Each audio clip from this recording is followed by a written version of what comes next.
Hey guys, welcome back to Flipping for a Living. This week's episode is going to be a condensed version because we took some time off this weekend. We didn't yard sale on Saturday. We went out for about 3 hours on Friday and we did great. We still spent about $500.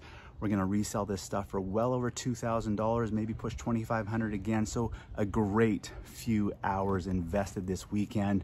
Let's get through it really quick. Starting off with these awesome, super sturdy wrought iron and what's that sign of a mosaic tile seat on these outdoor garden chairs. They're about 35 pounds a piece. I paid 30 bucks for the pair. I'm gonna post them locally for maybe around $85, take around 75 for a quick sale. I might post them up on Etsy depending on what they're going for. If they're selling for like 100, 125 bucks a piece on Etsy, then I will ship them out. Otherwise, we're gonna do a quick local flip. These bikes, you guys, I mentioned it in a quick little Instagram video I did. Don't be afraid of bikes if they have a flat tire. I love buying bikes with flat tires because people will super discount them when they're selling them. I got that green bike over there, 26-inch wheels. So an adult could ride that, but you can see the seat can come really low, so it is good for a teenager also. And this one for 10, 15 bucks for the pair. This one had a flat tire, front wheel. It's like 6-8 bucks for a tube and maybe 15 minutes to change it. So I'm gonna encourage you to stop passing up on bikes with flat tires. And about half the time you get the bike home, you blow the tire up and it's not actually damaged. It's just flat rather than have a hole in it. So pick them up cheap. If they're asking too much with a flat tire, make sure you get them down in their price. These two bikes, I could probably get close to $200 for them. We got 23 bucks invested in them. Another vintage cooler. Coolers are starting to dry up. Everyone that I've had over the last couple months has sold. This is a nice little Coleman party stacker, vintage. Nice tabletop on it. I paid 7 bucks for this. I'll post it up for 25 locally, sell that one quick. Got another small record collection this weekend. There's 29 records here. He was asking $1 a piece. I got all of them for 25. You recognize the names. It's the same stuff we always talk about. Foreigner, Streetheart, Neil Diamond, Styx, the familiar names, right? But what's beautiful about these, Tina Turner, Loverboy, Pat Benatar, right at the back. I haven't had any Rush records lately. And I was pleasantly surprised that out of these 3 Rush records, I will get $150 because this one alone, because it is the red vinyl version, is gonna sell for at least 100 bucks. So that was a super awesome find right there. I had no idea that was in there till I got it home. It's like Christmas morning finding that out. Couple vintage board games. This, I can't even believe they have a sailing game. It's a sailing yacht game. I know that this is really popular, these sailing tournaments, championships. And this game was never used. I've only found one comp of one sold, but I should be able to get about 70 bucks for that. I paid $5 for that. I'm not going to open this one up for you guys because I already did it, but inside everything is still sealed and I should be able to get about 40 bucks for this, and that was $3. Vintage toys, they just always come and go. Mighty Beans aren't even that really old, only about, what, 10, 12 years, maybe 15 tops. You can't expect to get more than about 50 to 75 cents at the very top end, $1 per Mighty Bean. But I got this whole bucket of, or this whole case of Mighty Beans.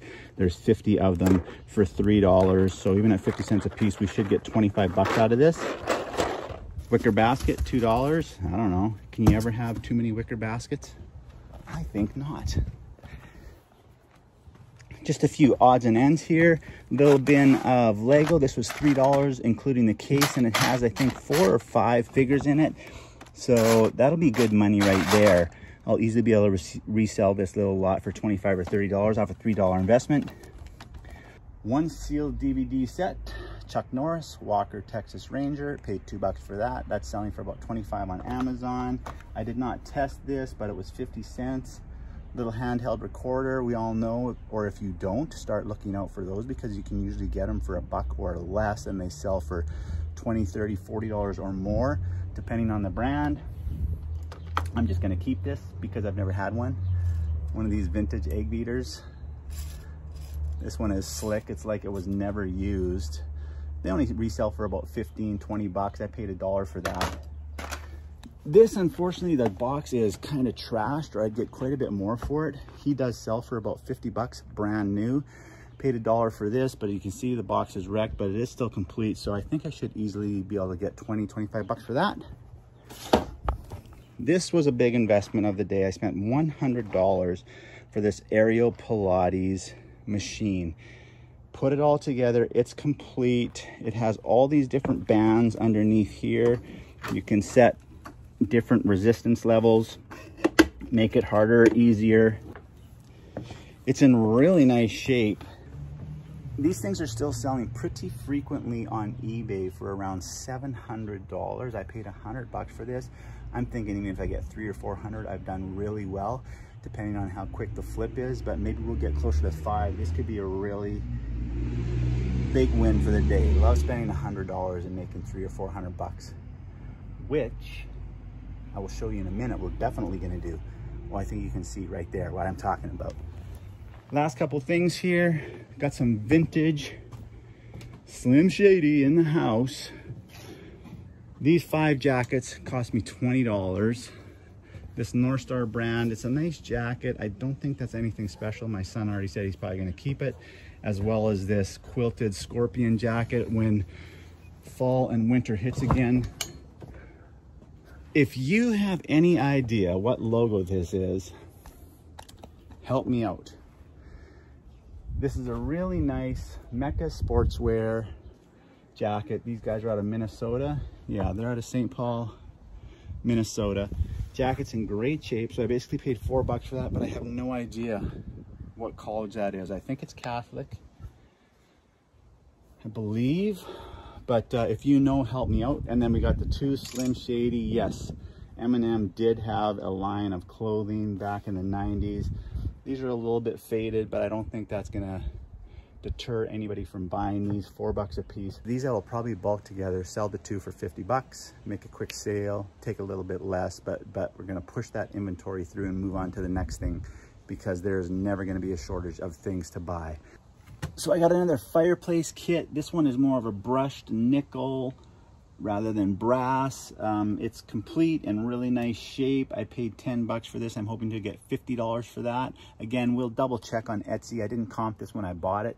I just knew there was money to be made here. We'll double check on Etsy, make sure it isn't worth like $100, because then we'll sell it on Etsy rather than taking that quick local flip.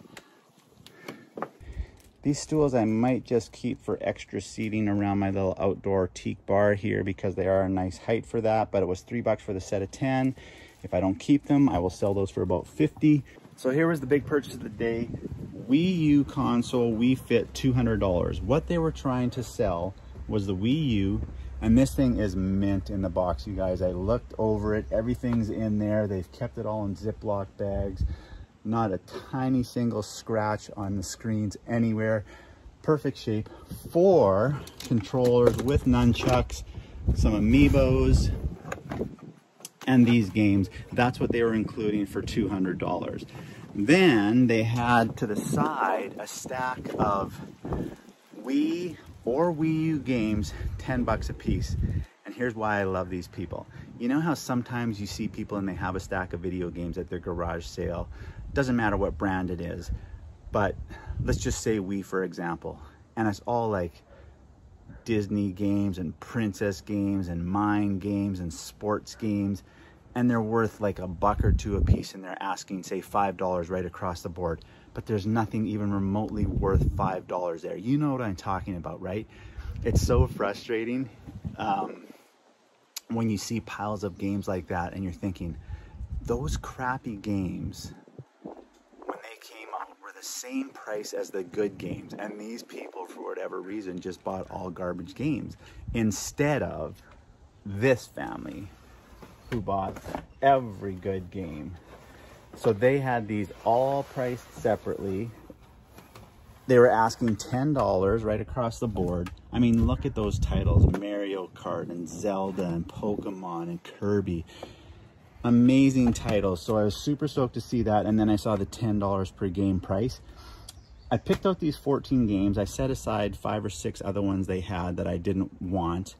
And I just asked how much they would take for everything, including the Wii U. And they started at $300. I threw in a couple more things like this little Pac-Man, this Zelda controller, which actually ends up being worth about 60 bucks all by itself. Now we threw this all together. I hummed and hawed and hesitated. I was the only person at the sale, so I didn't have to rush to try and make a deal on this. Nobody else was gonna scoop it on me. And I just wanna give this as a bit of a teaching point. The hesitation works in your favor. Generally, 9 out of 10 times when I hesitate, when somebody offers me a price or quotes me a price on something and I hesitate and say, okay, and just walk away and don't really respond, usually within 10 seconds or less, they're chopping their own price. They're competing against themselves on their own price, and they did on this. They came down at $250 for everything. I've priced this all out separately. The Wii U, I should be able to get close to $300 all by itself, and then these games, they average like $30, $40 a piece. So we're gonna end up getting, and with the extra controllers, because we don't have to include those in here, just one, we're gonna get close to $800 for everything, and that's gonna bring our total for just 3 hours of yard sailing well over $2,000. So thanks for coming to the channel, you guys. I'm thankful that I could keep this video well under 20 minutes because I've kind of been rambling lately. But we got the same results as we do every week. We spent around $500. We're gonna net over $1,500, maybe $2,000 in profit. And it's been a great week of yard sailing. So thanks for coming to the channel, you guys. If you have any questions or comments, please put them in the comment section below. I'll be more than happy to answer them. If you haven't already done so, please feel free to hit that subscribe button and notification bell so you know when all my new videos come out. I hope you guys all have a great day and love what you do.